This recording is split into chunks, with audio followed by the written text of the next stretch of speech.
Welcome to the second and last session of the Roundtable event entitled Thinking Through Settler Colonialism and Racial Capitalism in the Context of the Nordics. The name of the panel today is Racial Capitalisms and the Governance of Difference.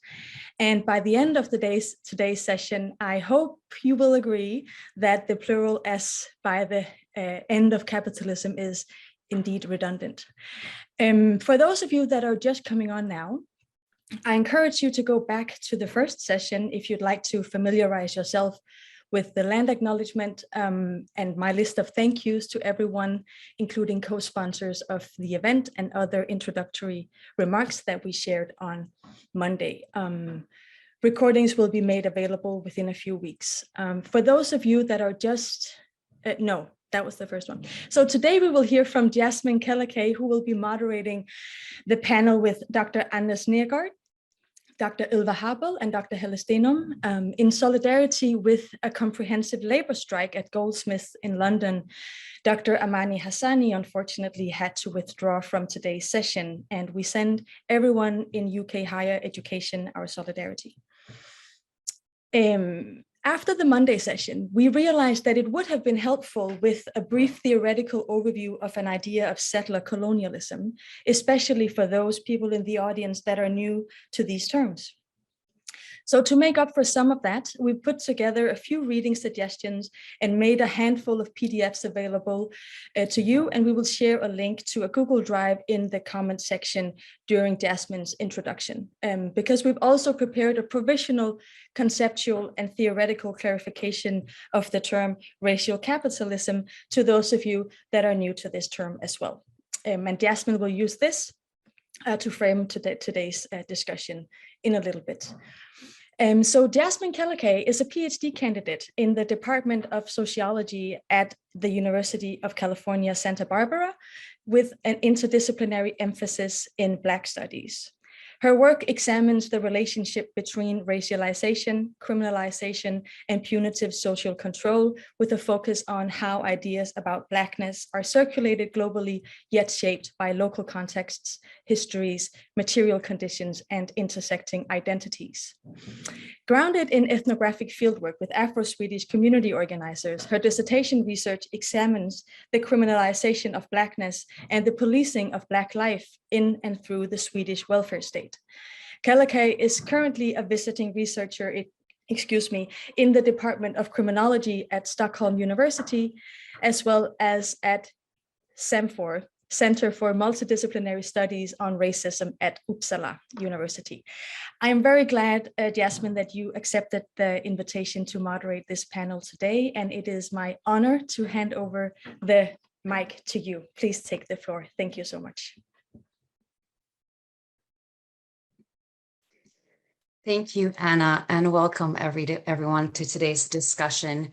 As mentioned, my name is Jasmine Kelekay, and I'm a PhD candidate here in the Department of Sociology at the University of California, Santa Barbara.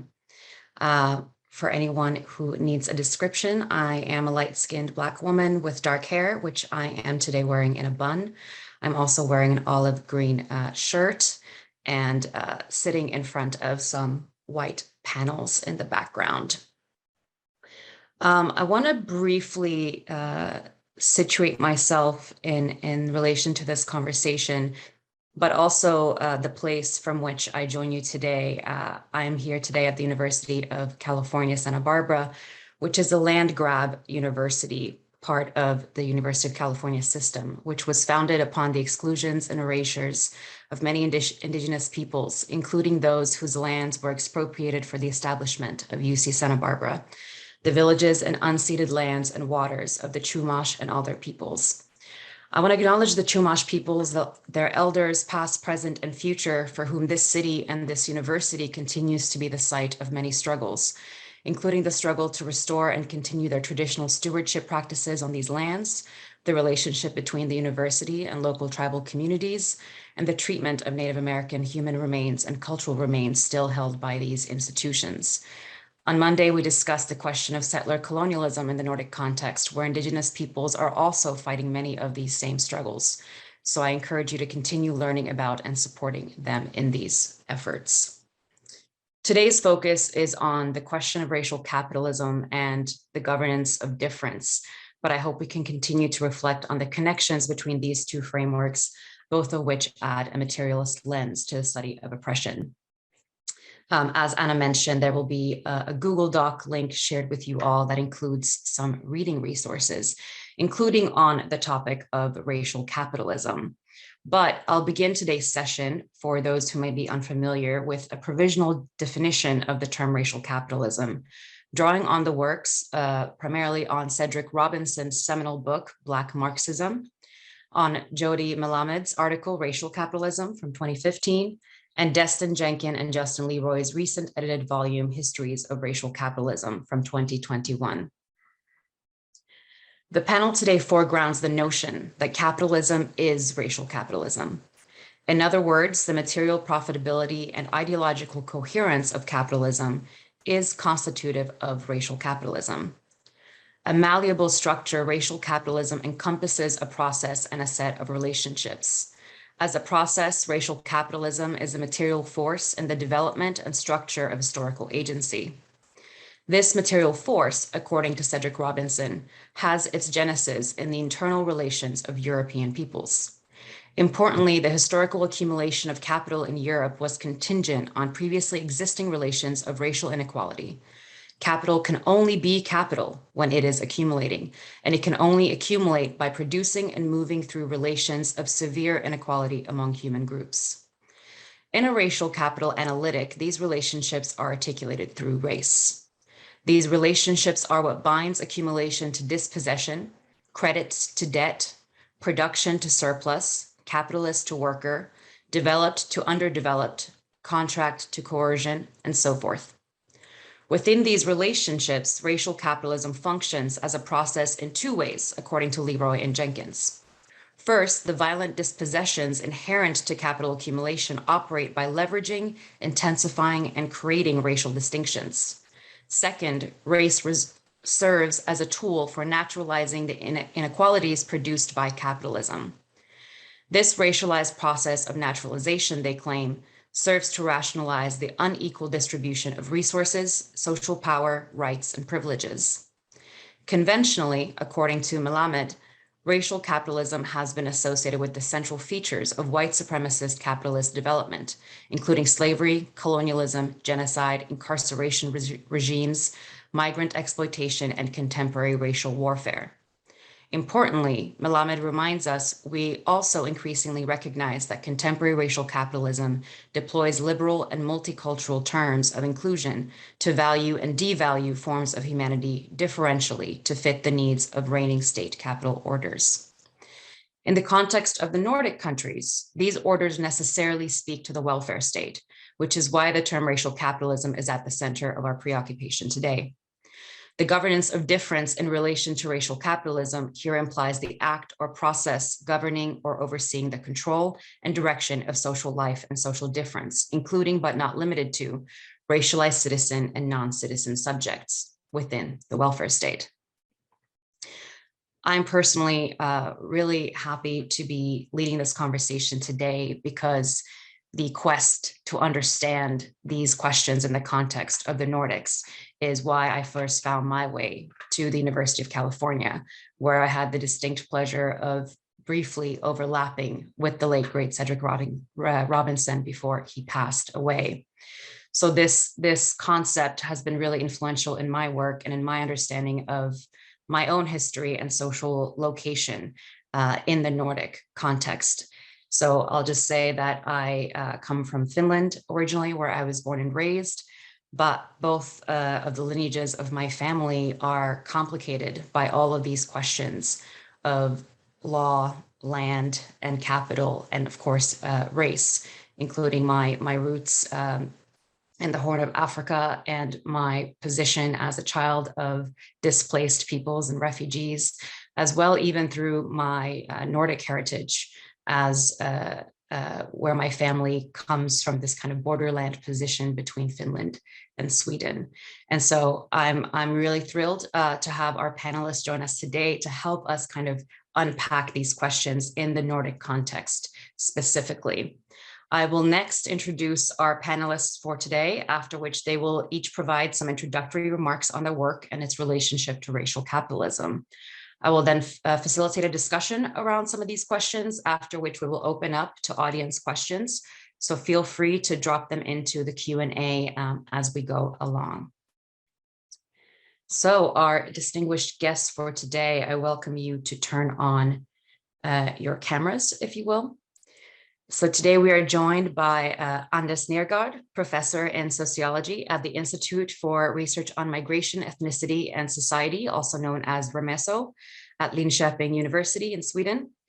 Neergaard's research focuses on power, inequality, resistance, solidarities, and social movements, especially linked to racism and anti-racism, but also class and gender. A particular interest is to explore how capitalism is racialized at the intersection of critical migration studies and critical race theory. Dr. Neergaard is the author and co-author of numerous publications, including most recently the article entitled "Why Are Care Workers from the Global South Disadvantaged? Inequality and Discrimination in Swedish Elderly Care Work," published in Ethnic and Racial Studies.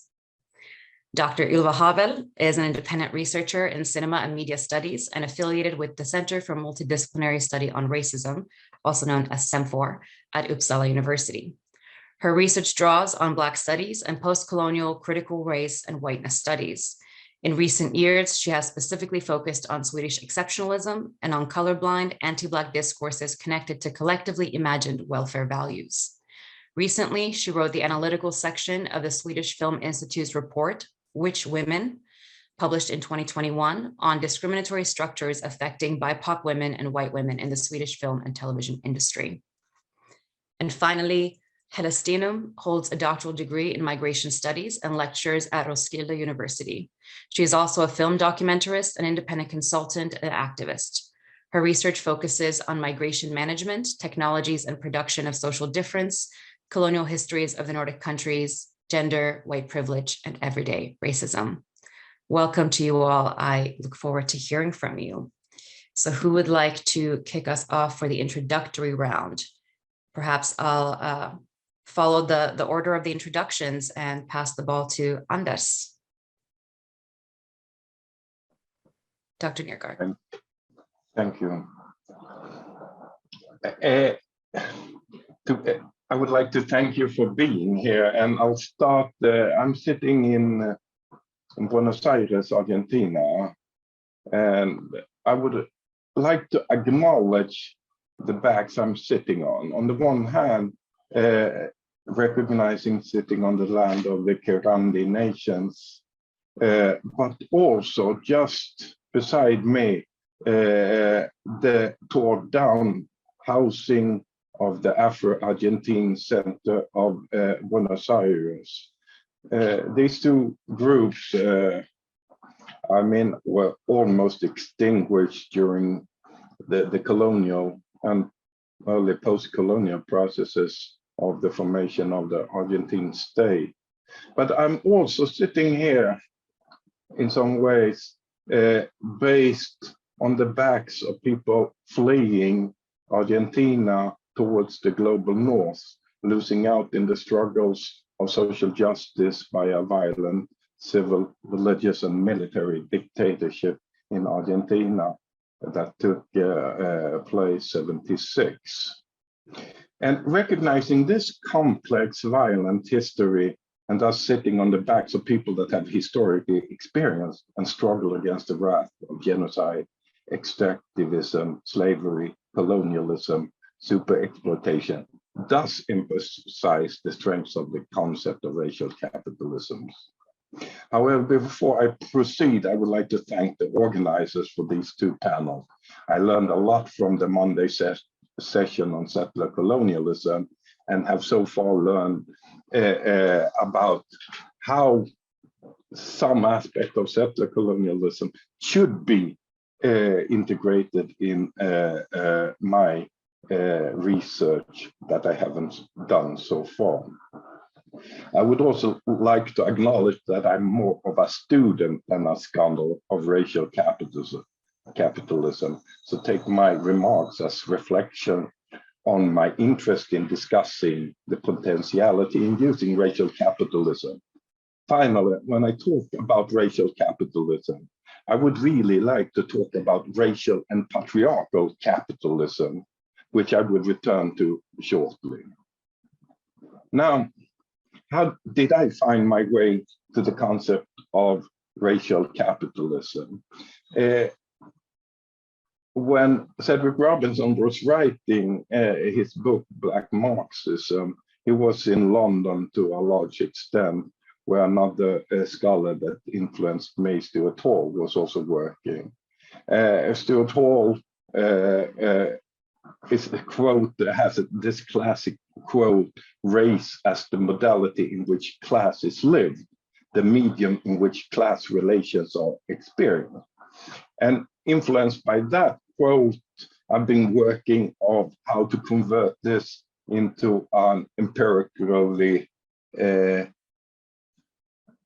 productive way of doing research in Sweden, and I've played around with reformulating it to migrant as the modality in which race is lived, the medium in which racial relations are experienced. So while this analysis makes some sense, as I see it, of Sweden today, it also obscures a number of other processes of racial formation in which Sweden is a part. And it was here, for me, that the work of Cedric Robinson played an important role. Although it's important to emphasize that when Cedric Robinson was developing Black Marxism and the concept of racial capitalism, he was doing it not only in the same sphere as Stuart Hall, but also in the same sphere as anti-apartheid activists and scholars were working, and they were the ones really that coined the concept racial capitalism as some kind of exceptional form of capitalism in apartheid South Africa. I just want to note that because the discussion thereafter has been to normalize racial capitalism instead of the initial understanding of it as a way of capturing the particularities of South Africa apartheid state capitalism. But it was the work of Cedric Robinson that played an important role. And again, a short point here, my partner and one of my central intellectual inspirations, the Honorable Nari, gave me the title for Cedric Robinson a long time ago. I was a square Marxist and didn't read the book. It took me a number of years before I read it, and I fell in love with it because it spoke very importantly to me. And his tradition continues the work, facilitating a widening in capturing the Swedish imbrication with what I call now racial capitalism. I would also, I mean, looking back on my research, one can see some kind of shift between some kind of global perspective and methodological nationalism. Much of my previous research, empirical research, had after my historical sociological dissertation on the formation of the Nicaraguan state, while recognizing the limitation of methodological nationalism, has still been restricted to the borders and within the borders of the Swedish state. Here the focus has been on understanding and theorizing the Swedish racial regime of formation, while noting settler colonialism of today's northern Sweden or the Sapmi land, the relative failed Swedish colonial endeavors. It came up a book now about St. Bartholomew and how Sweden really participated as an active colonial power in a small scale with slaves and a racial legislation linked to that. And the successful integration of Sweden as an imperialist economic power. The focus of my research has mainly been on the racialization of migrants and their children and the dynamic in changing racial regimes in Sweden. On the one hand, I've been interested in what I call exploitative racism. That is how racialized people are made into cheap and exploitable or super exploitable labor. On the other hand, I've also been doing research together with colleagues on what we call exclusionary racism, especially how the Sweden Democrats, the racist party of Sweden, but which has been very much a part of a normality in Sweden today, has tried to erect walls against migrants coming to Sweden and tried to propose policies of shipping back migrants from Sweden and so on. So these two have been very much focused on the racial regime formation in Sweden, but to a certain extent also the border. One particularity that I think is interesting here is that with these racist practices or logics that I talked about, we can also see something that we call caring racism, both linked to the exclusionary and exploitative logics of racism. That is, how discourses about exclusion are expressed through the idea of care. Not only caring for our own white, own Swedes, and so on, but also caring for the others as they do not feel well becoming migrants into Sweden and so on.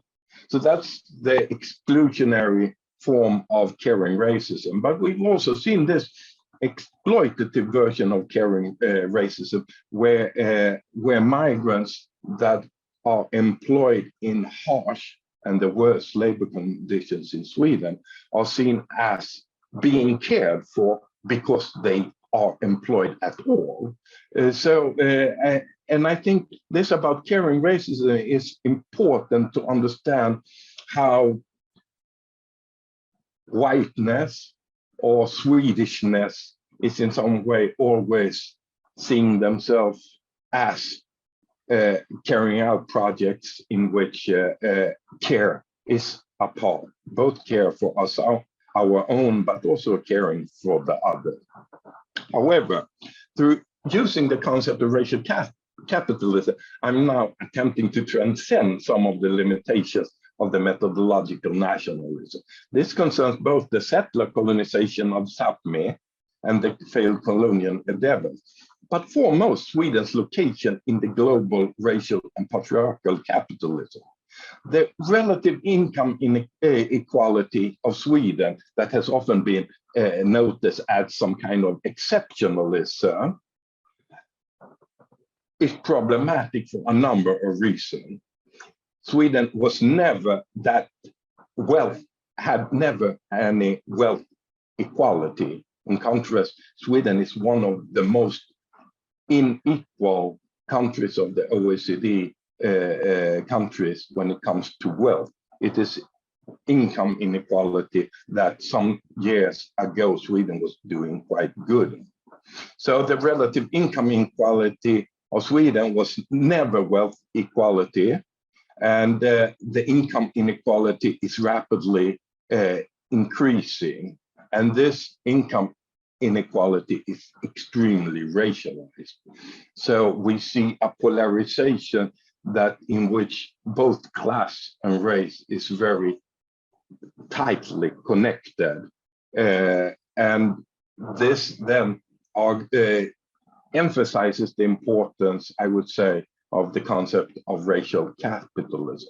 But I also want to go one step further, and that is where I'm really knocking my head against the wall today, but I think it's important to explore, is that Sweden as an imperialist power, a large part of the wealth equality has been based on unequal relations between the global north and the global south. And this is generally not discussed when we discuss the equality of the Nordic countries or the equality of the Swedish welfare state, that much of it, but at least is partially a result of the unequal power relations that characterize racial capitalism on a global scale. Sorry for going on so long, but that was my take on how I went into this very what I see as a very constructive but ambiguous concept, that of racial capitalism. Thank you. Thank you, Dr. Neergaard. Dr. Habel.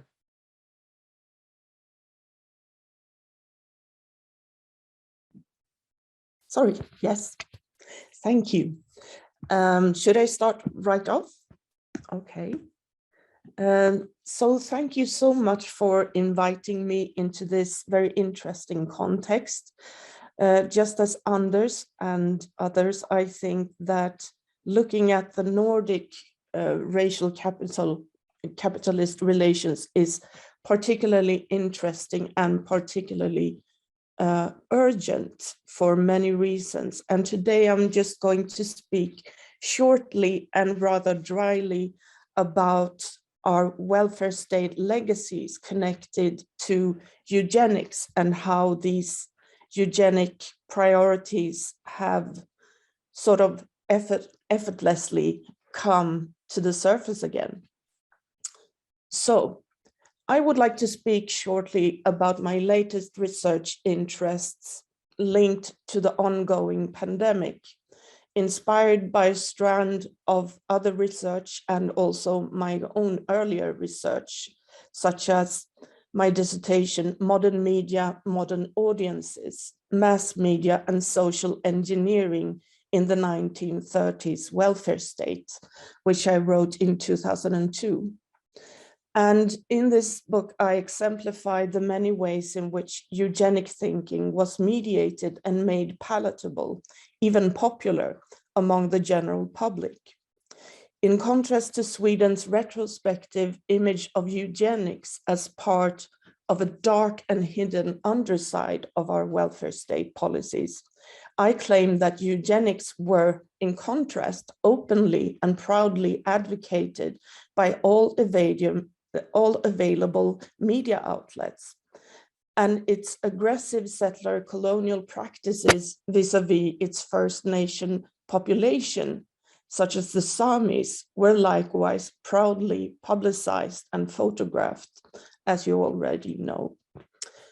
For example, Swedish cinema goers and exhibition visitors were offered informative short films and exhibition sections on how best to promote their own and their offspring's health through everyday habits meant to strengthen and cultivate the Swedish race.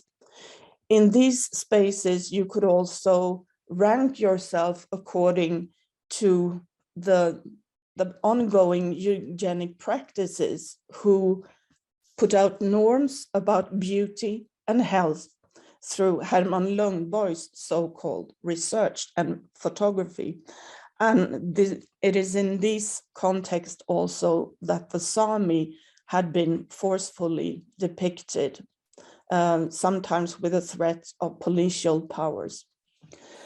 Additionally, recurrent beauty pageants such as the Ideal Swedish Girl and the A-Child contests helped boosting and keeping colonial norms and eugenic thinking in circulation. Even if plenty of critical research has been published about the eugenic and race biological underpinnings of Swedish welfare state practices and discourses, our country has so far dodged most opportunities to really face and deal with this part of its history since then. And when I say deal with, I do not count symbolic practices such as commemoration ceremonies or critical retrospective exhibitions. I would argue that such events have only paid lip service to the necessity of coming to grips with our eugenic colonial past.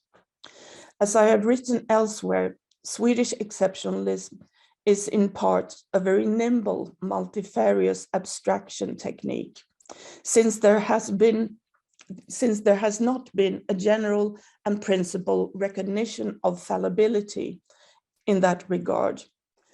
All the calls for responsibility, accountability, and redress have more or less continued to go unheard. And maybe we can talk about that later. During the early stages and I'm now making the connection to present day pandemic contexts. During the early stages of the pandemic in 2020, eugenic thinking, if not fully acknowledged as such, was quickly resurfaced and indirectly legitimized. Of course, as news items and critical analysis have shown, this problem has been and continues to be globally ubiquitous. Yet I have been struck by the effortlessness with which formally critiqued discriminatory and racist structures have come to the surface to be re-articulated as perfectly acceptable, often fatalistic and seemingly matter-of-fact statements about the already marginalized and oppressed groups that happen to die. The elderly, the disabled, Black, Indigenous, and people of color, the immunocompromised, the risk groups, etc. It should be noted that the most brazenly racist assumptions and claims were articulated broadly by Sweden's National Health Agency and its affiliates. Even if feeble protests were made by mainstream media when state epidemiologist Anders Tegnell blamed immigrants for spreading the virus, he could do so again and again, wearing down most of the resistance along the way. He would make the same claims in international interviews during 2020, such as the much circulated interview with Trevor Noah for the US program The Daily Show in May. The Swedish Minister of Foreign Affairs, Ann Linde, made the same claim in her interview with Conflict Zone at Deutsche Welle in June the same year. And the examples add up. Tegnell's mentor, Professor Johan Giesecke, interviewed by the British right-wing media platform Unheard in mid-April, where he unflinchingly claimed that the elderly who had died during the first months of the pandemic, quote, would have died in a few months anyway, unquote. He also took the opportunity to blame the immigrants working in homes for the elderly for spreading the virus in Sweden, claiming that they did not understand basic hygiene routines. In reality, the staff in these parts of the healthcare sector were often denied adequate protection, such as masks. Just as Katsuya Hirano notes in the beginning of his text, COVID-19 pandemic, or the rude awakening of biopolitical and necropolitical power under capitalism, ? The pandemic has clearly shown that the very workers deemed essential to keeping national economics afloat during the crisis are those deemed ineligible for protection and care. And he writes, not only does COVID-19 remind us of the truism that capital requires the structures of racial and age-based discrimination as an essential condition of its own survival, of sustaining the endless cycle of wealth production, accumulation, and reproduction. It also reveals capitalism's perceived stability during times of normalcy as a mere fantasy, as it brings to the fore capital's systemic subjection of minorities to the double precarity of impoverishment and mortality. This sudden visibility of the bio-necropower of capitalism unapologetically debunks the myth that our world is built on universal humanist values, such as the equality and dignity of life. It compels us to acknowledge the unvarnished truth that capital insults and betrays these values, all the while preserving the logic of inequality as the natural order of things. Who is worthy of life? Who is to die? Who possesses the economics and the social capital to live well? Who is to be denied or deprived of these things? daily updates about the COVID-19 victims among social and economic minorities living in slum quarters, poor neighborhoods, or nursing homes act as disturbing reminders of the reality that this virus is far from a great equalizer, unquote. I would argue that while necrocapitalism is certainly an already established and thoroughly critiqued global problem, the pandemic forces us also to witness just how quickly many governments, especially Sweden's, were prepared to sacrifice masses of people. I think we are at about 17,200 so far. As has been shown by critics, the dichotomization where national economy is pitted against the health and survival of the population is a false one.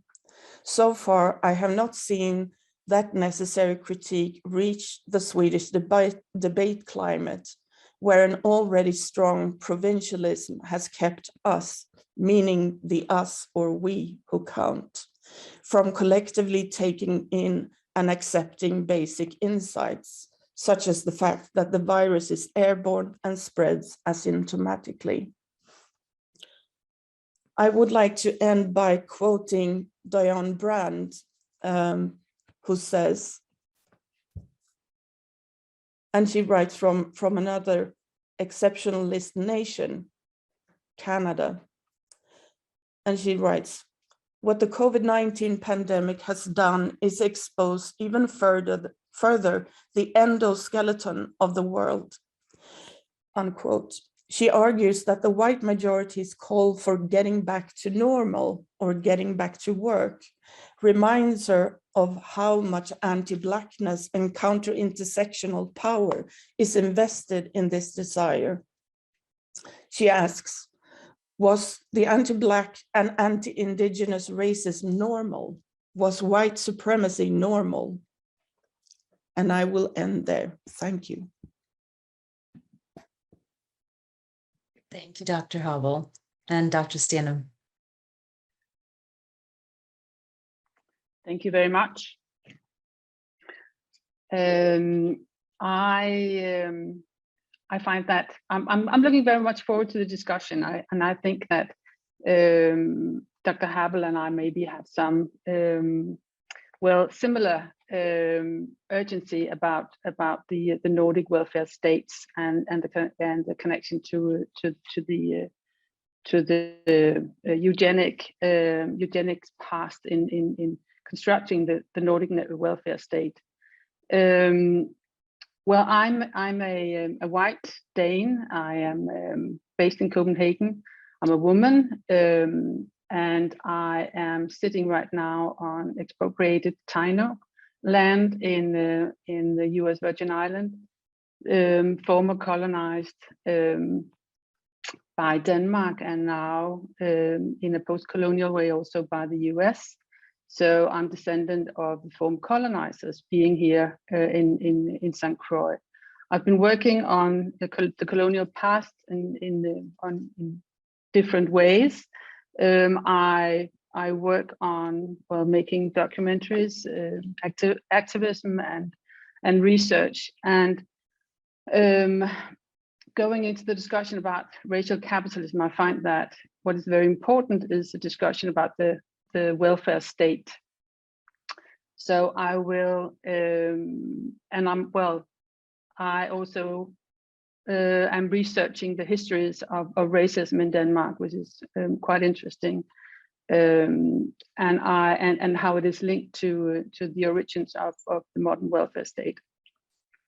So I will jump into some concrete example or empirical situation in Denmark when it comes to discuss the racial welfare state. I subscribe to the understanding of racial capitalism in the way that Stuart Hall did it many years ago, and I also think that Michael Dawson's elaboration on the, well, three systems of domination, patriarchy, white supremacy, and capitalism is very productive.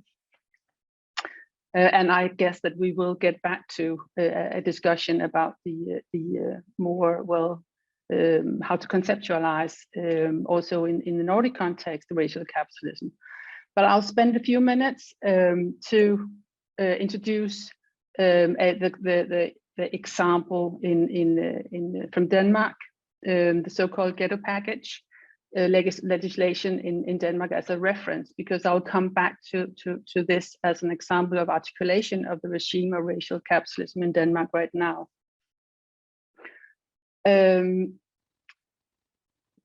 So defining a residential area as a ghetto in Denmark through assessing levels of social and ethnic criteria has been a governmental official procedure in Denmark since 2004.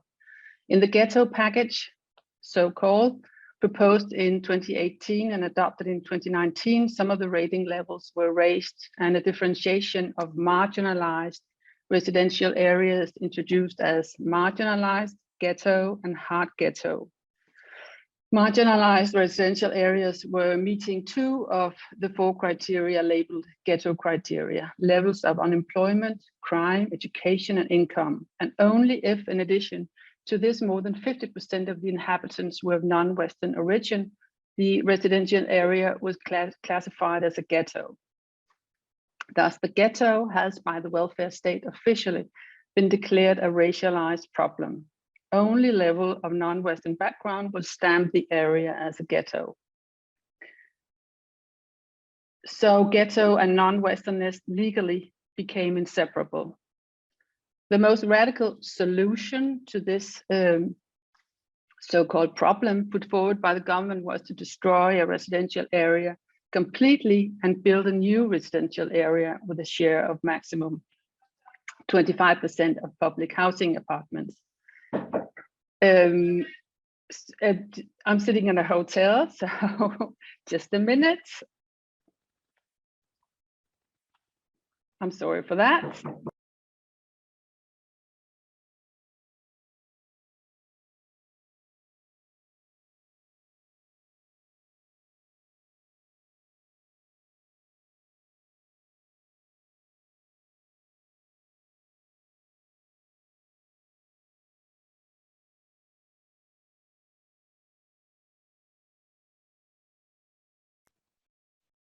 I'm sorry.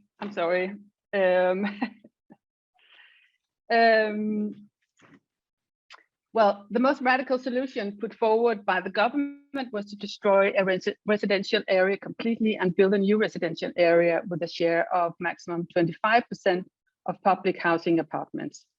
Historically, the public housing sector has been celebrated in Denmark as key to the social democratic vision of the good welfare society. But the strong social democratic support and implementation of the privatization of public housing in combination with a strategy of structural ethnic discrimination or strategic stigmatization seem to illustrate the marriage between neoliberal gentrification policy and white anti-immigration nationalism.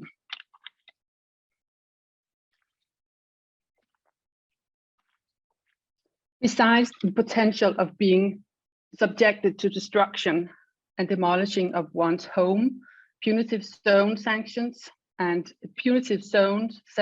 special regulations because of living in a residential area were also included in the agreements. Children are forced to go to specific kindergarten, the families are being supervised, etc. So the bills put forward by the government were adopted and they all entered into force in 2019. As a warm-up to this proposal, the Prime Minister Lars Løkke Rasmussen spent more than 10 minutes of his 15 minutes New Year's address, the 1st of January 2018, talking about different aspects of non-Westernness. And here's a quote. "I'm thinking of the children who grow up in an environment where it is not the norm that parents go to work, where money is not a wage that is earned but something provided by the municipality or obtained through criminal activity. I'm talking about the residential areas where young people are forced to marry a person they do not love, where women are considered less important than men. Throughout the country, there are parallel societies. Many people with the same problems are bunched together. That creates a downward spiral, a counterculture, where people do not take responsibility, do not participate, do not make use of the opportunities we have in Denmark, but stand outside the community. Cracks have appeared in the map of Denmark. I'm deeply concerned because the ghettos also reach out their tentacles into the streets where criminal gangs create insecurity, into the schools where neglected children are teetering on the edge, into local government coffers where revenue is smaller and expenditure larger than need be, and into society at large, where Danish values such as equality, broad-mindedness, and tolerance are losing ground. So that was the quote from the speech. And the speech offers a problematization of a contextual space, the parallel society or the ghetto characterized with people with problems bundled together who do not work and contribute to society, but are instead a burden to the larger community through subsidizes or criminality. It's a space where women are valued less than men, which points to a perception of a minoritized male dominance within the space, and brown men as dangerous for brown women, which repeats the colonial construct of brown women being saved by white men, symbolizing the good orderly society. The very existence of many of these bad people together at the same place creates danger to the national we, creates a structural opposition to the national we, and challenge the national we by being too different to be absorbed into the national Danish we. Terms like a counterculture, downward spiral, indicates a culture not only outside the Danish imagined community, but at war with the community of Danish imagined sameness, causing cracks in the map of Denmark. Cracks connote something is broken, fragile, and may fall apart, deteriorating. And map of Denmark represent a whole, a unity, not a random map and not a random place, but a familiar cartography of an outlined national territory. The parallel society is represented in the metaphor of a gigantic, threatening animal, maybe an octopus, with forceful tentacles reaching out from the parallel society into the surrounding doing well society, which is a quite dramatic image. Crime, insecurity, neglect of children, financial burdens are specified as threats stemming from the tentacles and attacking the so-called Danish values of equality, broad-mindedness, and tolerance.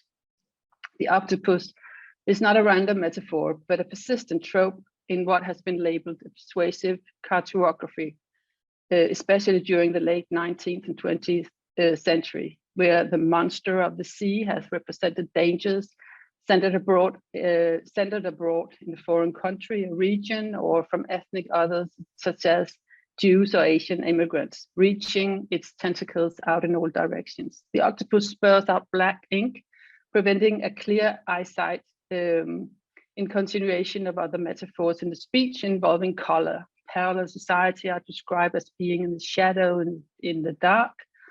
And it's a rather remarkable way of constructing the unwanted non-Western resident in marginalized residential areas. A very racist construct, of course. The reason constructed for this situation to happen is clear in the following paragraph, and that's a quote from the speech. More people were let into Denmark that we were able to integrate, and that's a very common political statement in Denmark, referring to immigration policy of the past.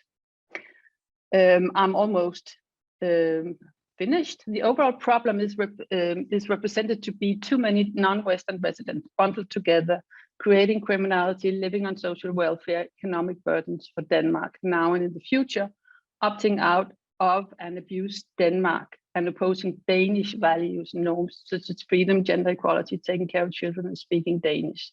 Solution to the overall problem is formulated in the speech as to curb the inflow of refugees and migrants, return war refugees to their home countries, phase out ghettos altogether, break up the concrete, demolish buildings, spread the inhabitants, take full control over who moves in, and close the cracks in the maps of Denmark. And I'll come back to this, but there's a continuity in the way of speaking about the national we and the state who protects the territory and the population towards others, and that goes for when it comes to dispossession, which this ghetto package is an example of an expropriation. There are clear linkages to the way indigenous people have been strategically dispossessed and governed in Greenland as well. But we can get back to that.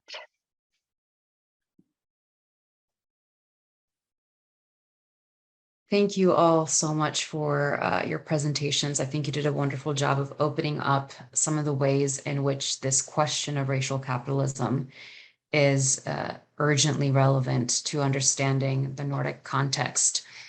In the time that we have before we open up to audience questions, I want to kind of have us reflect together a little bit on the sort of what I see as the crux or the kind of intersections that you've spoken about, which includes racial capitalism, racial formations, and the Nordic welfare state, right? The role that these three play together. So you've all spoken about the way in which Nordic countries have historically been regarded through this dominant perspective of the social democratic welfare regime, but also about how not only it means that in these contexts, racialized inequalities have historically been hidden or toned down, while at the same time they're rapidly growing. I'm wondering then how we can approach the question of translating racial capitalism to the Nordic context. And, you know, how do we conceptualize this, and what new kinds of knowledge can such an endeavor facilitate for studies of racial inequality in the Nordics?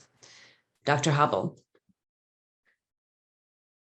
When you said new questions, I was immediately struck by the opposites, that we need to address the old questions.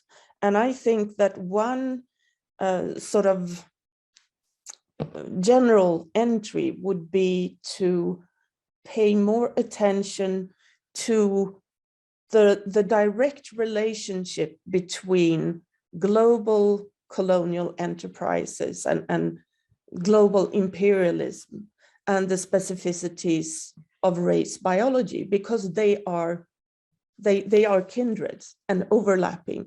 And in Sweden, we tend to, I don't know who this we should be, but in Sweden, we tend to only take some very conditioned responsibility when it comes to racial biology and eugenic policies, since we have so many examples of it that cannot be denied.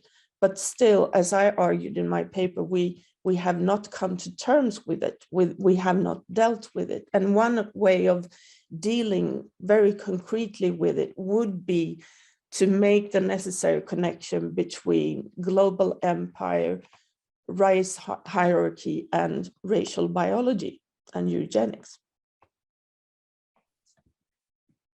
Dr. Neergaard. Thank you. Yeah, following up on Dr. Habel, I think to understand the future and the actual Sweden of today, I mean, I think it's important to go backwards in history.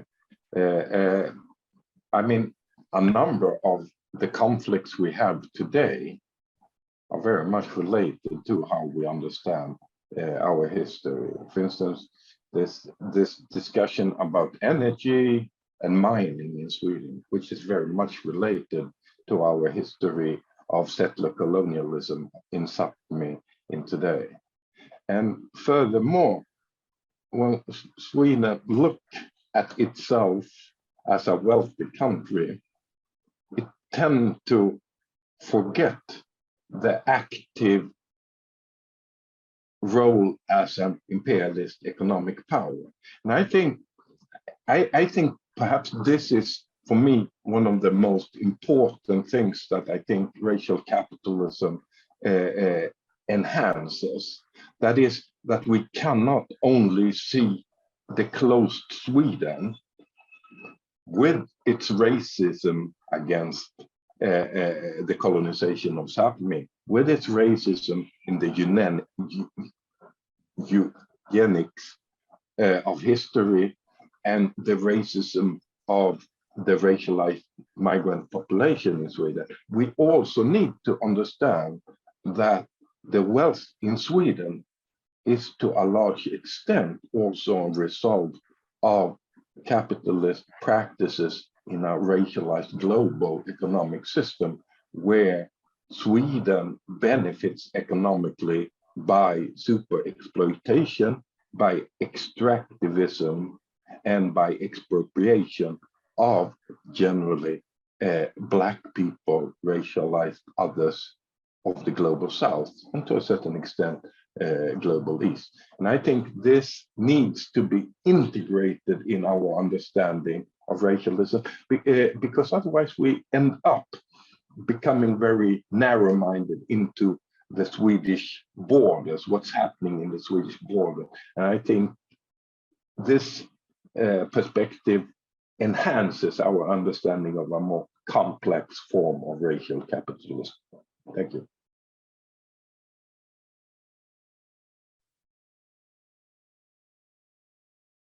Dr. Stenum, did you want to add anything? Yes. Well, I think I agree, but I still think that that we also need to link the connections between the national variations of the Nordic to the global development of capitalism and the current situations as well. So it's both about the so to say general critique of capitalist development, but it's also there's also a need to deconstruct the Nordic exceptionalism, and one way of doing that is to go into the more particular histories of the colonial histories in the Nordic countries. And I think tracing the role of the state in colonial times and also in times of the Nordic welfare state is very important. And we need to do that. We need to rewrite the story of the welfare state and re-narrate the story of the histories of the welfare state. And I think that operating with the concept of a racial welfare state, building on Theo Goldberg's understanding of the racial state, could be a way to go forward if the welfare state is understood as producing and reproducing, constituting and affecting racially shaped spaces and places, groups and events, life worlds and possibilities, accesses and restrictions, inclusions and exclusion, conceptions and modes of representation, to quote Goldberg. I think that needs to be also a particularity, not only a general critique of the racial welfare state. The Nordic, the social democratic state and the labor movement have facilitated a specific kind of accumulation of capital and regulation of class conflicts. And it has produced a specific way, specific discourse, a specific a specific narrative on equality and harmony and homogeneity and whatever. And I think we need to go into that and ask questions that could deconstruct that narrative. And well, challenge, study the way racial hierarchies have been produced and reproduced within the Nordic context. And I think that a concept such as maybe white supremacy has been very influential, especially when I look into the Danish context. Adoption of the US version of a white supremacist narrative, but also in the histories or in the history of racism, the Nordic superiority has been very influential, and maybe there's a continuity between this Nordic type as being on the top of the racial hierarchy has, well, been transported into some kind of cultural superiority that we can also see in a more empirical way in the way the welfare system is working today. Thank you. Thank you, Dr. Stenum, for that. And I think you're all highlighting, I think, some of the most important kind of contributions or reminders that we can take with us, both from thinking about settler colonialism and from thinking about racial capitalism. That is, right, of course, tracing the kind of material histories and conditions here, but also the particularities involved. And so I am curious about this, because this is something that you all brought up in different ways, you know, that in order to understand racial capitalism in the Nordic context, we have to think about both sort of particularities of the different nation states and the context, but also to think and explore different racisms and the different social, historical, and material conditions that shape their expression. This is something I think we often, again, have the tendency of doing, to talk about this kind of umbrella racism, but of course, racisms impact differently racialized and differently exploited and oppressed populations in different ways. So then, keeping in mind the particular combination of settler colonialism and extractivism of indigenous territories, colonialism, the transatlantic slave trade, and the exploitation of enslaved labor, different forms of migrations over time, and imperialism through transnational enterprises and foreign direct investment abroad, how can we conceptualize the particularities of Nordic racial formations, and how have they developed over time? And how do these formations differ within the Nordic context? I don't know if is it appropriate to talk about a Nordic racial formation, or do we need to get down to the kind of nation state level of analysis? I'm curious what you think. Dr. Habel? I think that there is a necessity. I tend to sound very sort of lax when I speak generally about the necessity of both taking in the global flow of discourses and practices, and the regional and the local. And when I say that, I don't mean that we should. Of course, I don't mean that we need to include all those factors equally. I can't articulate things today, but I think that they should be weighed in methodologically, historically, in various ways, because the tendency, specifically here in the Nordic countries, is to sort of demarcate lines. These are the questions and historical periods and historical events that concern us, and where we have been a part. And most of them, in most cases, we have not. But if we scrutinize our histories in the North, Swedes, Danes, Finnish, Norwegian people, etc., have been all across the globe. And even if we hadn't, we are all, what do you call it, receptible for all types of global imperial and colonial discourses. How whiteness is constituted in Sweden or in Finland, they are certainly locally kindred, regionally kindred, but they are not something completely different from global white supremacy.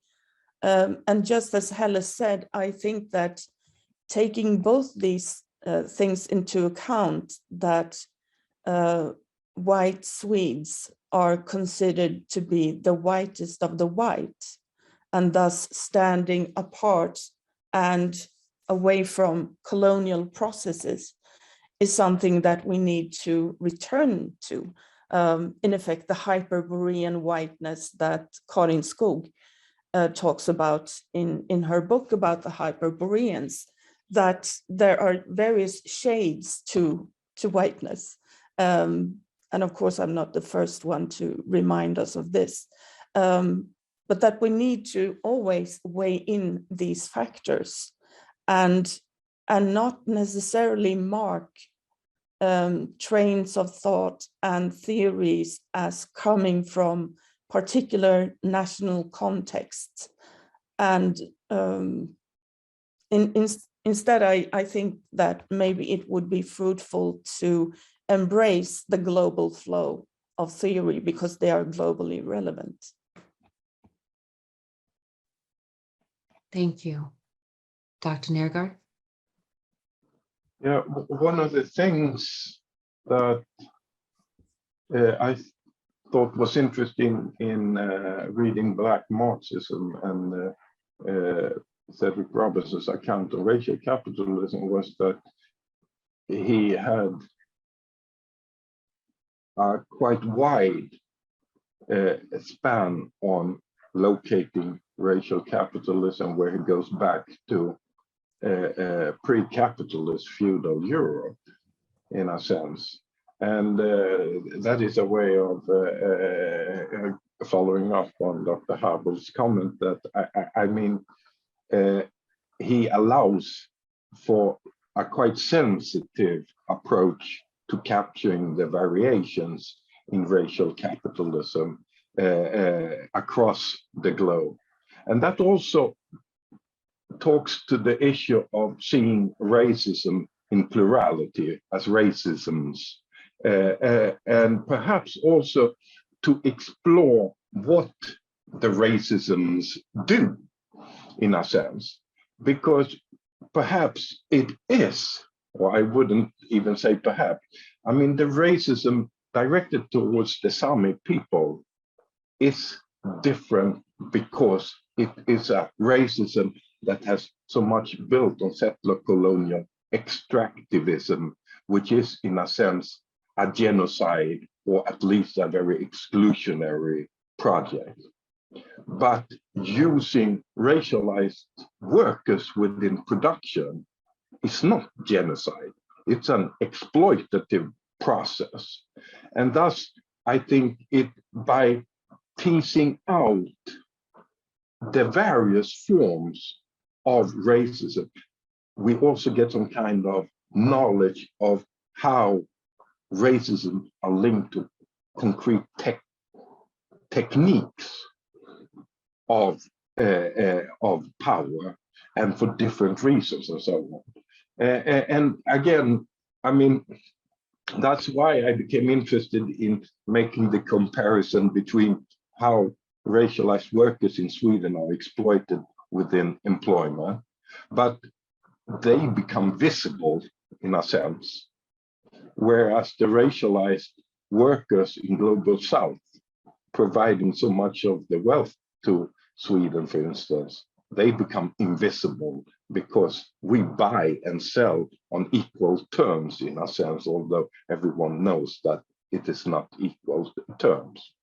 Or to follow up on where Dr. Habel started about the pandemic and so on. I mean, the essential workers, not only in the health and caring, but I mean, in Sweden, we had an explosion, as in many other countries, of logistics work. People buying and taking food, other forms of goods and so on from the stores to the houses, and being the ones exposed to the risk of the pandemic and so on.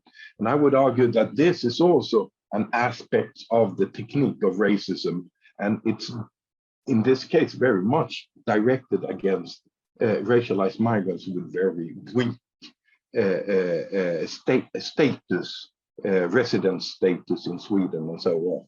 So I think by teasing out how techniques are used, we can also see different forms of racism. Thank you.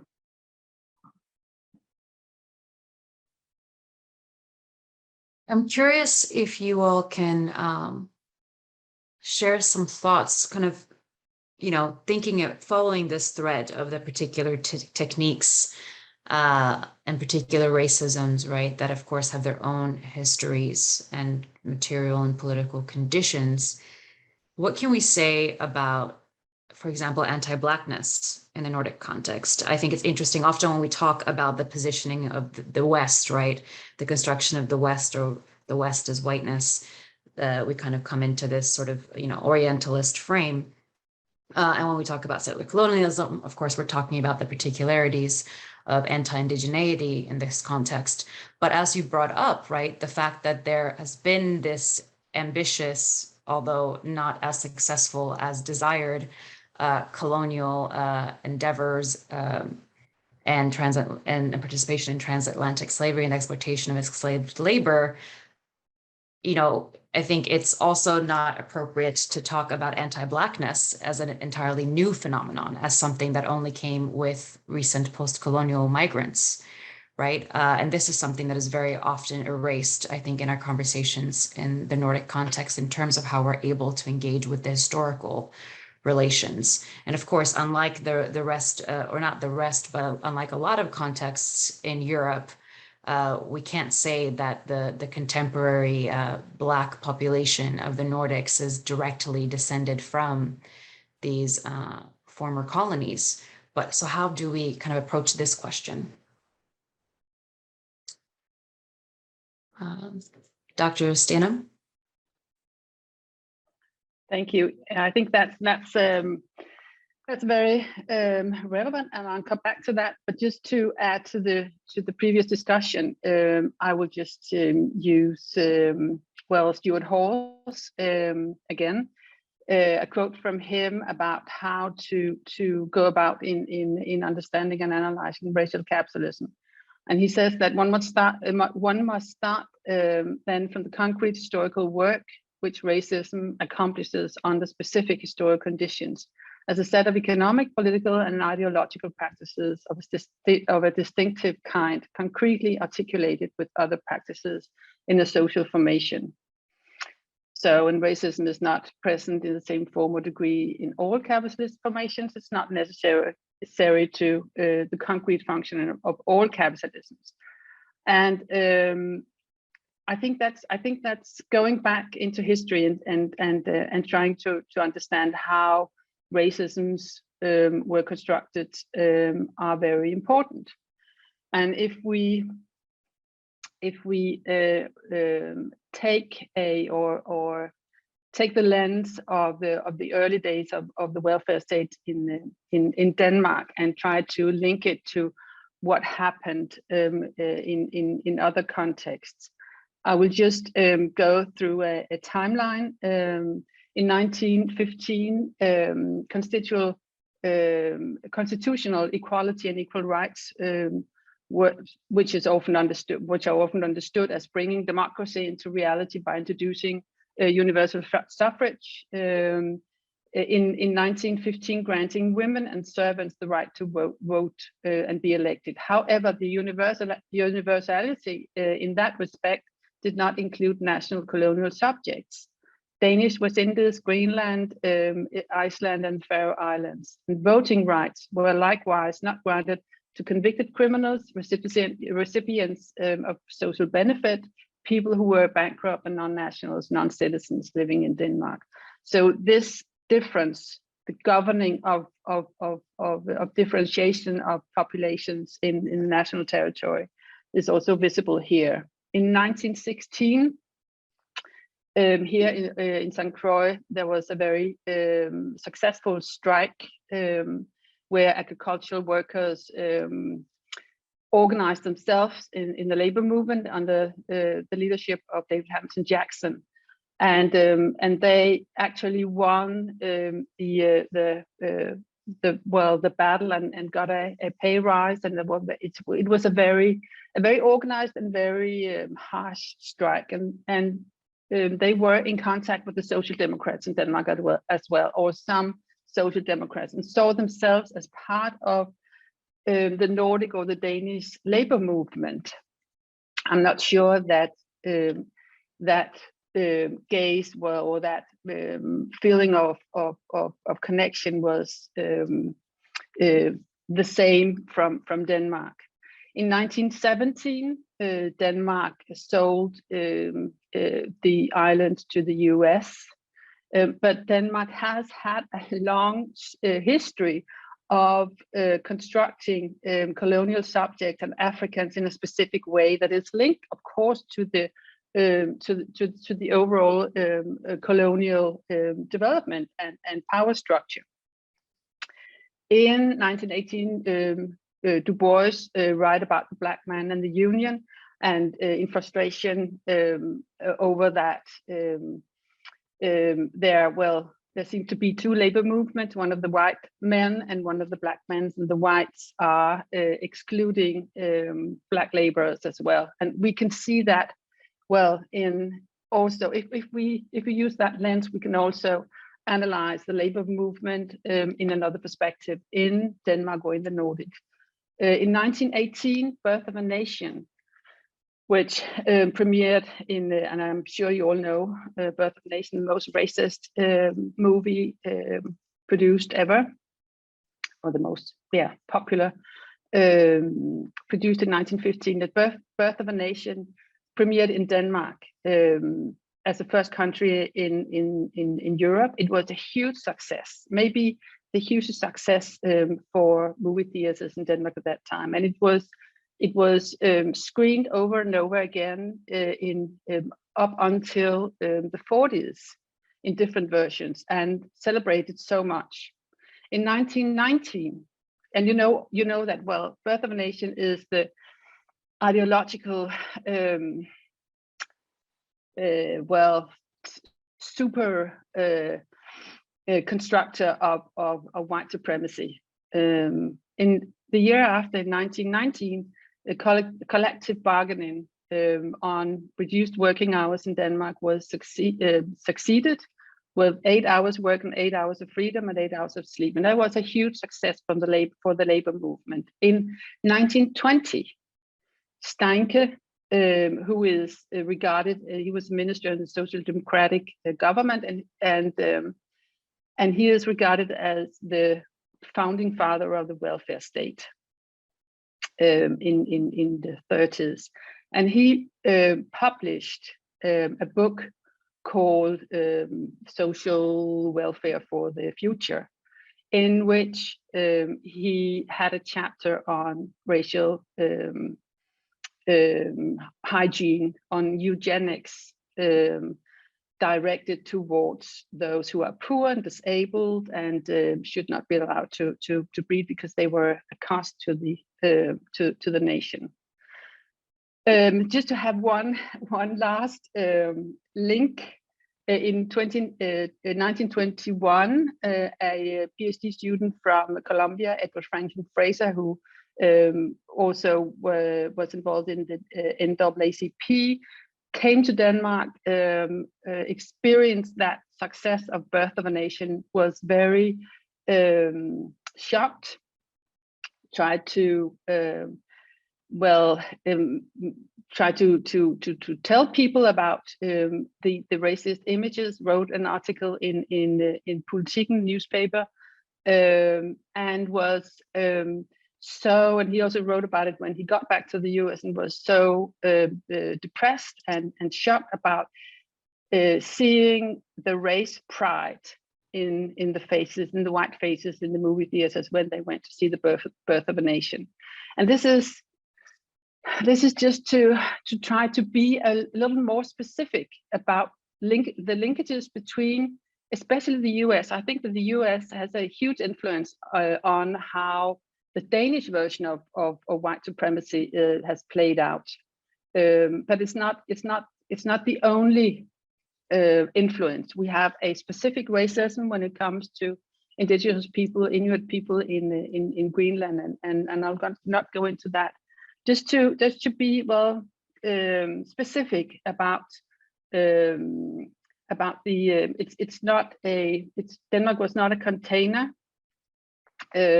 sealed off from the rest of white supremacy.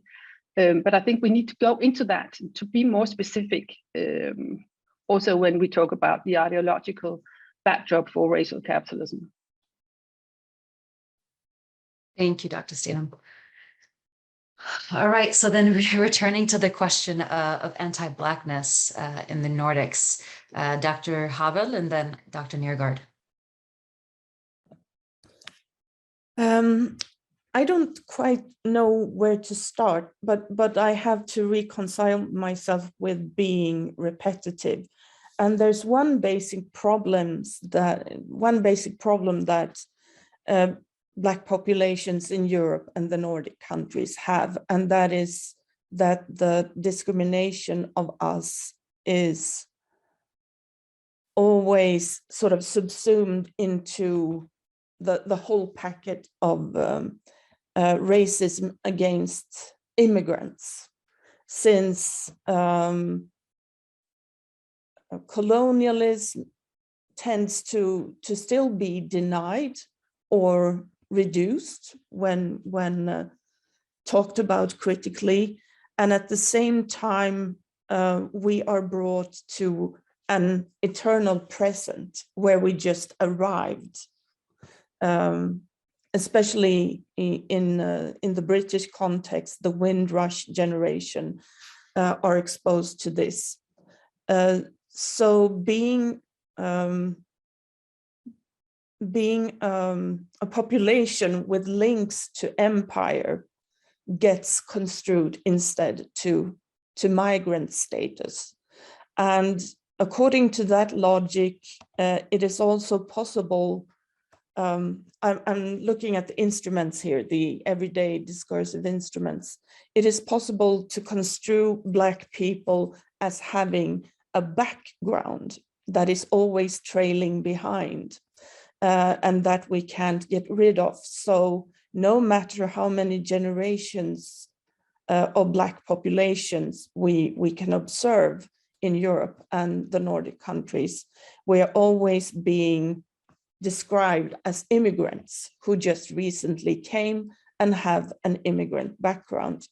And that is also a trap in another type of way, since that is also an excuse to not address what is at stake in anti-Black racism, namely our skin color. But instead, it is still linked to our background, till cultural shortcomings, language shortcomings, etc. And that is, according to both me and I think many others, a sort of fiction perpetually handled, and also a strategy not to address anti-Black racism for its specificity, but instead talking about something else. I can't focus more than that for the moment, so excuse me. Thank you. Dr. Neergaard.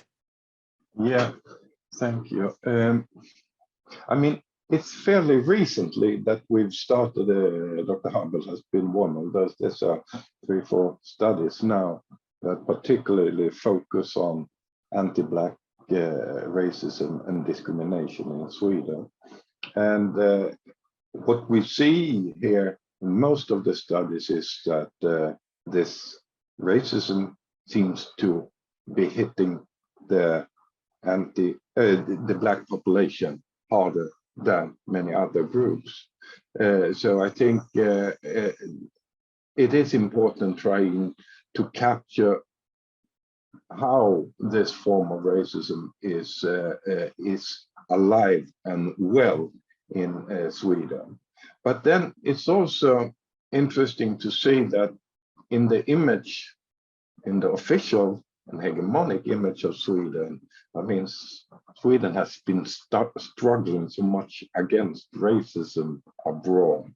In the civil rights, supporting the civil rights movement in the United States, in the decolonial struggles of especially countries in Africa and so on, and especially then in supporting ANC in the anti-apartheid struggle. And I think this self-image and hegemonic picture has been so central in hiding anti-Black racism in Sweden by projecting on all the good things that Sweden has done in fighting anti-Black racism in different forms beyond the borders of the Swedish state.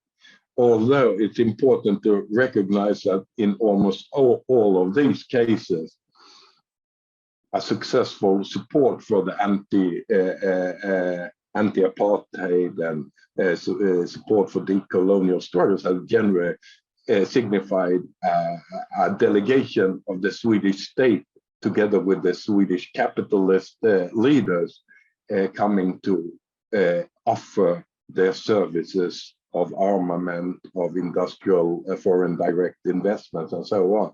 So it's also, and again, that's why I really like the concept of racial capitalism, that even in the anti-racist and anti-Black struggles, there is the cloud of making money for the Swedish capitalists with the support of often then a social democratic government in the global south. So I think these tensions are very important in understanding why. And then I think also that anti-racism in Sweden has a history of historical subjects claiming the struggle for anti-racism.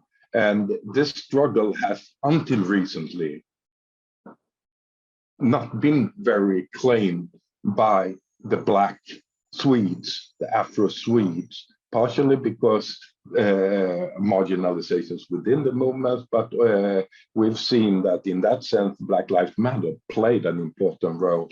We've seen that the 9th of October to commemorate the abolition of slavery in Sweden and so on, they have been very much carried out by Afro-Swedish groups and so on. Thank you. Thank you. I really appreciate the ways in which you've all engaged both with sort of unpacking Nordic exceptionalism and the erasures of racist histories and the continuities to the present today. And particularly, you've highlighted the role of the welfare state, right, in establishing, reproducing, and renewing racial differentiation, hierarchization within and outside of Nordic national territories. And thank you, Dr. Stenum, as well, for giving us a way for thinking about how these dynamics are relative to these historical and colonial shifts and continuities, right? Looking at these histories as archives of the ways in which also race is created through the state and through capitalism is really important. I want to open up to audience questions, but I feel it is important, especially with your comments, Dr. Neergaard, on present day activism addressing this. I want to ask how you think an understanding of racial capitalisms can help us break through this race evasion of Nordic exceptionalism to work towards more racially just futures. what is needed from us to really stand up against this kind of hegemonic regime.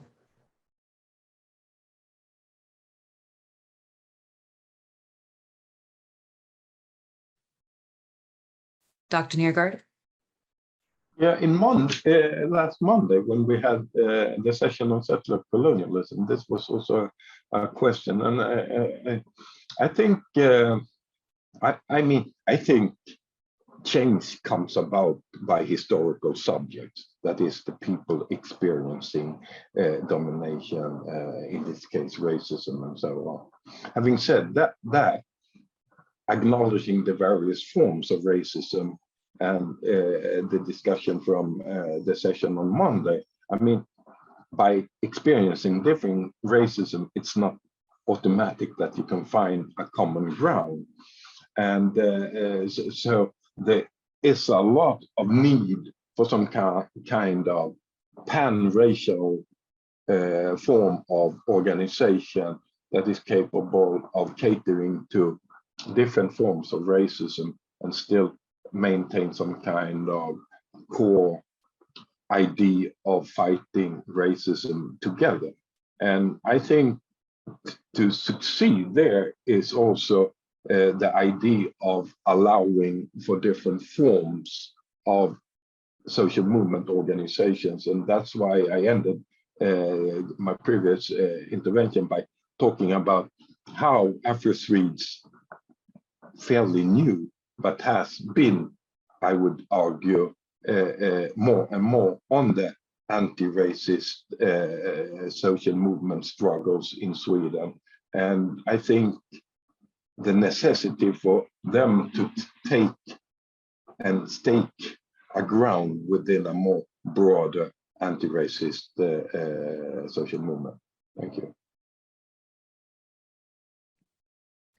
Thank you. And we have an audience question, actually, building on this topic.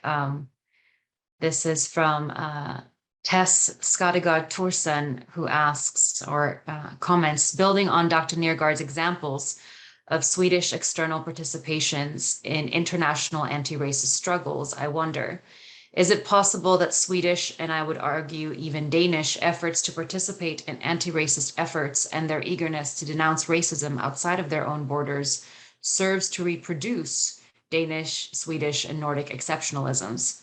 Similarly, are critiques of capitalisms outside of states in the Nordics utilized to frame political systems within the Nordics as less capitalist or racist, oppressive, unequal than is actually the case?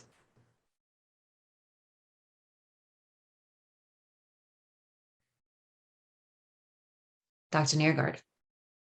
I would answer yes on both of them. And I think it is partially, and here comes the big question, to what extent is this some kind of conscious project or just some kind of effect of how the development of solidarity in anti-racist struggles outside of Sweden. But I mean, it's this, going back to the concept of exceptionalism, I think this is at the core of at least the Swedish understanding of exceptionalism, that we are so equal in Sweden and we help in all the good causes. And by helping in the good causes, it becomes also a stamp that we cannot be represented as those doing something bad. So I think, yeah, it's for me, I think it's a good question, and I would answer yes on both of them. Thank you. Dr. Habel. I would also say a resounding yes to that, and add that in the case of Sweden, as the Sami researcher Maj-Britt Öhman has showed in a text from, I think, the 2000s about the Red Cross. their campaigns helped boost Sweden's national image abroad. And those were powerful international campaigns connected to aid and altruism. So, and of course, they also sort of latched onto earlier initiatives and earlier international dialogues where Sweden and Swedish politicians and researchers were featured, such as Gunnar Myrdal's critical analysis of the US and Dag Hammarskjöld's work, etc., etc. And Maj-Britt Öhman's argument from which she takes her departure is that Sweden needed, after the Second World War, to clean up its international image and reputation, and that the Red Cross work came in handy, so to speak. So I would say yes and yes.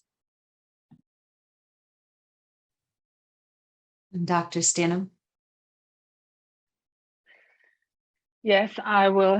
When it comes to Denmark, I'm not sure. Maybe there's a difference between Sweden and Denmark, because I think that the evasion and the rejection of acknowledging racism in Denmark is very strong, and it goes for, well, both the state and also NGOs.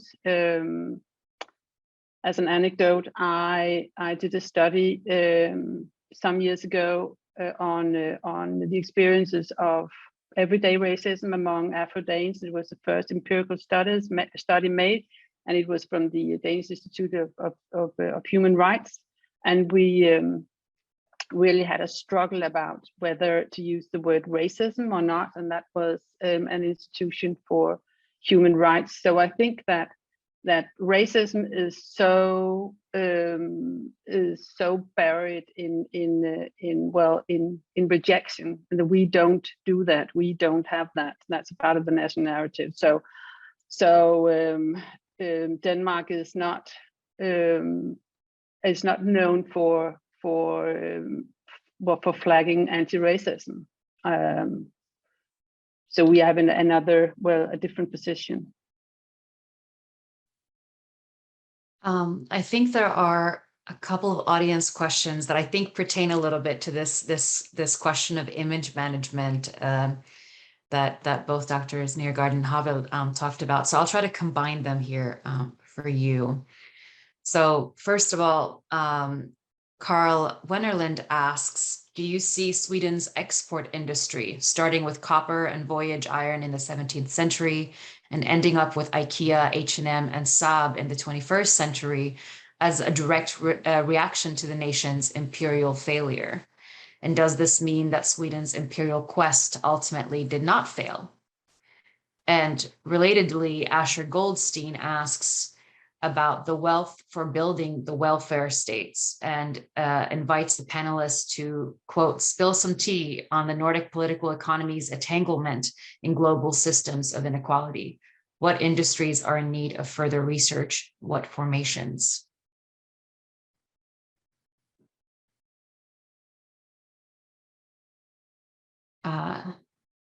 Dr. Neergaard? Okay, thank you. Yeah, that's one of my hobby projects to explore. I think both questions are very to the point.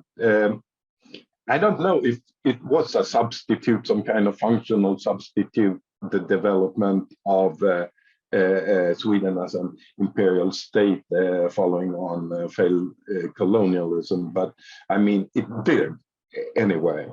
And I think there are two really, for me, interesting ways of approaching this.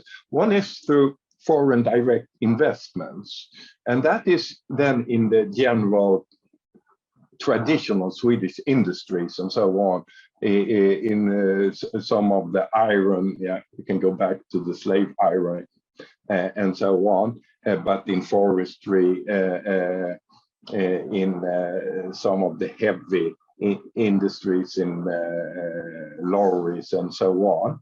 And that is often in foreign direct investment that is owned by the Swedish main company. And I always remember with some pride my social science teacher in schooling that had this big question to all of us: what is the second city in Sweden with most workers working for Swedish enterprises? What is the city in Sweden? No, what is the city with most workers working for Swedish enterprises? And of course, after Gothenburg, the correct answer was Sao Paulo in Brazil. So that is the foreign direct investment, and I think we need more. There's a book by a couple of scholars, Nora Rätzel et al., that talks about how Volvo is organized in Sweden, in Mexico, and in South Africa, and India, I think, as well, and shows that some of the aspects that could explain some of the wealth transformation. The second point is what I would call this, that especially economic geography has highlighted this, about subcontracting change and value change and so on. And that's more linked to IKEA and H&M and so on. They don't do very much production themselves. They contract it out, and they contract it out in a way so the employers doing the real production are the ones securing the super exploitation of the labor force, and then IKEA and H&M and indirectly Sweden gets the rent on this some contracting chain. So I think it would be interesting to put them beside each other and explore the value transfer to Sweden. Thank you. Thank you. Dr. Habel? I think I have something else to add, since I don't have insights into industry in that way, but can rather add a few reflections about the ways in which Sweden, at least, delved into various forms of virtual colonialism. And I have written about it before in a text called in Swedish White Ants, where I collected a few examples of the ways in which Sweden used colonial modes and ways of exploring as if they were colonists. And as many of you know, in Scandinavian contexts, there was such a thing as the Travelers Club, headed by, I think, Prince Wilhelm, and also Sven Hedin belonged to this club. And these gentlemen and royalties received funding in order to make their explorations, with which they would then document in travelogues, short films. So that is one example. And the other example would be our shameful adventures, or Sweden's shameful adventures, for example, in Liberia, with a huge corporation then called Lamco and nowadays called Lundin Oil, where they acted much as colonial violent masters in the 60s, which was then documented and critiqued in a film called, a documentary called Black Week in Nimba, Svart vecka i Nimba, from 1966. And that film, when it was aired on Swedish television, caused an uproar. And Lamco demanded, in in a very authoritative way, that they would get the chance to respond and debate this film. And for those who are interested in hearing more about that, they can either look at White Ants, or I can also lead you to other texts by media scholars who specifically focus on radio and television history. Fantastic. We'll make sure to add some of these references you have brought up to the Google Doc that is in the I think it's in the chat, perhaps, for participants who are interested. Dr. Stenum, did you want to add anything to this? Yes. Well, I would like to. I don't have the knowledge, but I would like to have a study of the economic transference of wealth from Danish colonial times to modern capitalism, and I think that well, a discussion in Denmark has been, or a defense for colonialism or whatever it is, has been, well, Denmark didn't earn money on it was not good business to trade enslaved people, with the conclusion of, well, then there's not, well, then we shouldn't be criticized. I don't know. It's rather obscure. So this knowledge on the wealth brought to Denmark and used in building up racial capitalism has not been very visible. And I think that connecting that to I went to a conference in Nordic some years ago, at a conference center, which was named after some industrial person in Sweden who were very active and influential, and he was actually trading in enslaved Africans as well. I was told, but it was completely invisible. The whole shipping industry could be very interesting. I know that here in US Virgin Islands there was a specific concession for the harbor in St. Thomas to be administered after 1917, and I think they were in business until the 1960s, but again, not very visible. So going into that, I think is very important. Yes, thank you for that comment. And I believe you're speaking of Louis Daguerre, who is lauded as the father of Swedish modern industry, right? And absolutely was central to the establishment of the Swedish Gold Coast colony and the establishment of the transatlantic slave trade, in collaboration with the Swedish monarchy, of course. I want to shift, since we have a little bit of time. We've had one participant ask a question about the particularities of Norway.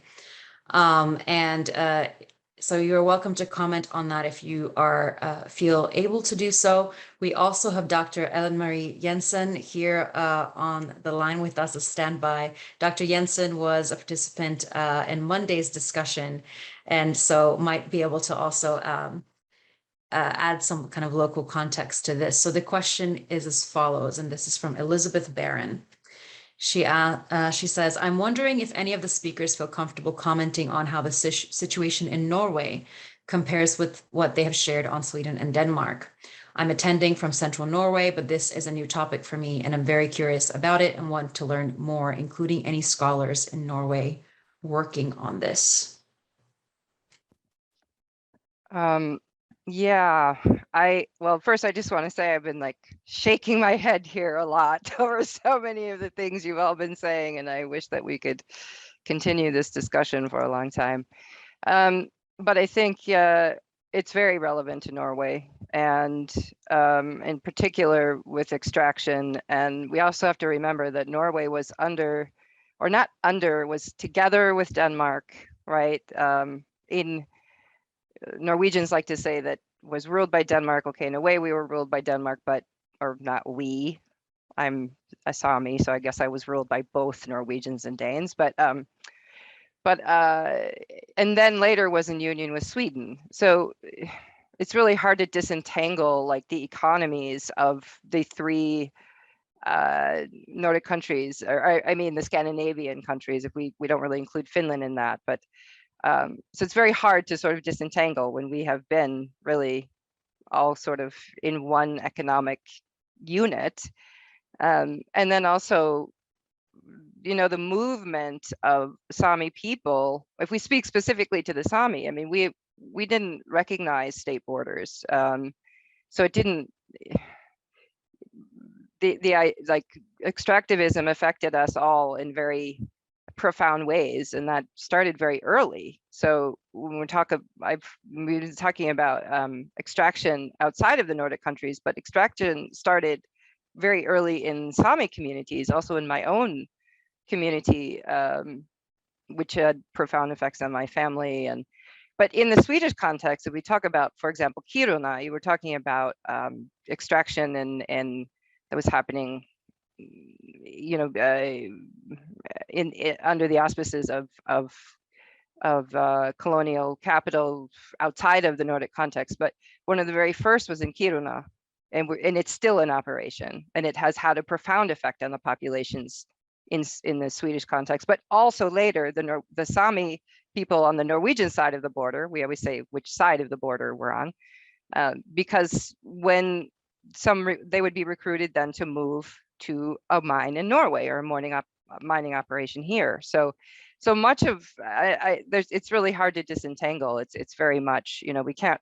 At one point somebody said that, you know, we have sort of this sort of local distinctiveness, but also when we look at eugenics and how that really began in Sweden, right? And it's began with studying the Sami and the Tornedalians, who were considered kind of mixed race people because they were Finnish and Sami and kind of mixed people.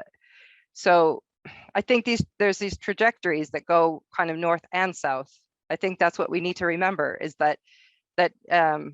Neergaard referenced this several times, that, you know, what the racialization of the Sami was happening parallel to the racialization of other peoples, and that racial capital or racial capitalism was sort of moving both north and south or out, so sort of at the same time. Thank you for that.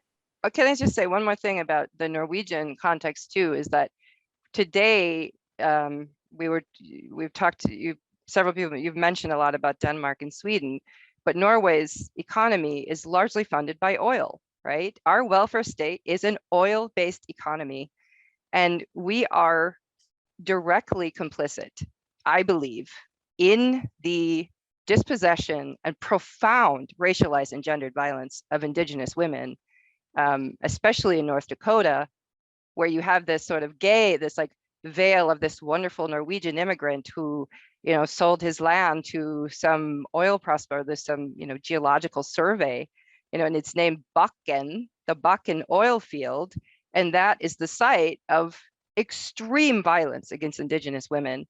And I've tried very much to draw attention to this, that we are somehow complicit in this, because this is Norwegian oil that is involved in this shale oil production. So, you know, we're very much complicit in this. There's no nice, wonderful Norway. I mean, we are actually directly involved. I benefit from this directly as a Norwegian citizen. So, you know, it's very complicated and it's very interrelated.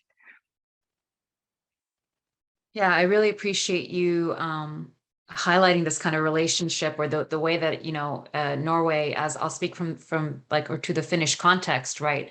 Not being Finland or Sweden, having been ruled by or a part of Sweden for so long, there is this way in which, as Dr. Kuokkanen mentioned on Monday, you know, Finland they have their own kind of exceptionalism that relates to this particular positionality of having been oppressed by Sweden and then Russia. And so therefore they're somehow exceptionally innocent and separated from the rest of the Nordic context and those complicities. But of course, the economies were still built. The infrastructure, the nation state was still built in tandem with these processes and continue to this day. So I think this also highlights, I think, the need for further kind of investigations and conversations also of these kind of intra-Nordic relations and contexts. We are just about out of time, but I still want to give our panelists the chance to share some final reflections, if you are so inclined. Dr. Neergaard, I see your hand is raised. Okay, I raised it in relation to the question on Norway. I want to say about this Finnish exceptionalism that it's impressive how creative the Swedes were in racializing the Finnish population coming to Sweden in the 60s and 70s. I mean, the Finnish people were racialized as a completely different people, armed with knives and drinking Koskenkorva vodka and so on. They were very much distinguished from being Nordic, being Swedish, and so on. So I want to do that because it's the same in some sense as how the Irish became racialized within England, for instance, and so on. Then going to Norway, I think here it becomes important to understand what kind of racism and what kind of racialization processes we see. I would say that the Sami social movement have been stronger and more successful in Norway than in Sweden. I would say that the more traditional anti-racist migrant movements have been much stronger in Sweden than in Norway. I think, as was Ellen Marie was highlighting, the Norwegian oil fund is interesting because it's not only that it's based on oil, but they use the revenues to invest in stocks. So it's the biggest investment portfolio in the world, and these stocks do carry connotations with racial capitalism and so on. So some small final reflection. Thank you for being invited. Thank you for having the possibility for listening to you on the Monday panel and today on the Wednesday panel. Thank you.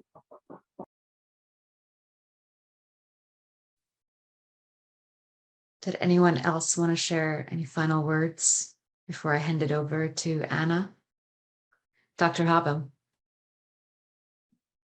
I'm going to keep it short. I just want to thank you for inviting me to this interesting discussion and hope that we meet again in some form. We live in interesting times for this. Thank you. Dr. Stenum. Yes, I would like to say thank you very much as well. And I also have a small comment on Norway. When I screen my film, We Carry It Within Us in Norway, there's some rejection on Norway being part of the colonial masters, the domination as well. So I think that on the way forward, and maybe for the next panels or when we meet in a Nordic context, it would be so nice also to include Norwegian researchers in the dialogue about how to move on with the understanding of racial capitalisms in a Nordic context. But for now, I thank you so much for organizing this and for inviting me. All right, I'll jump in now because I know we're at 12 p.m. Thank you, everyone, for enabling this extremely stimulating conversation. I just want to draw our attention quickly to Abubakar Sanogo, who has a question directly for Dr. Ylva Habel.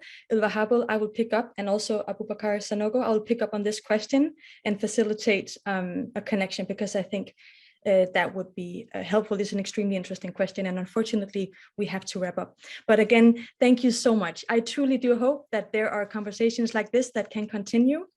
Ideally also, they will actually take place in the Nordic countries, within the Nordic region, and with researchers that are based there on a more continuous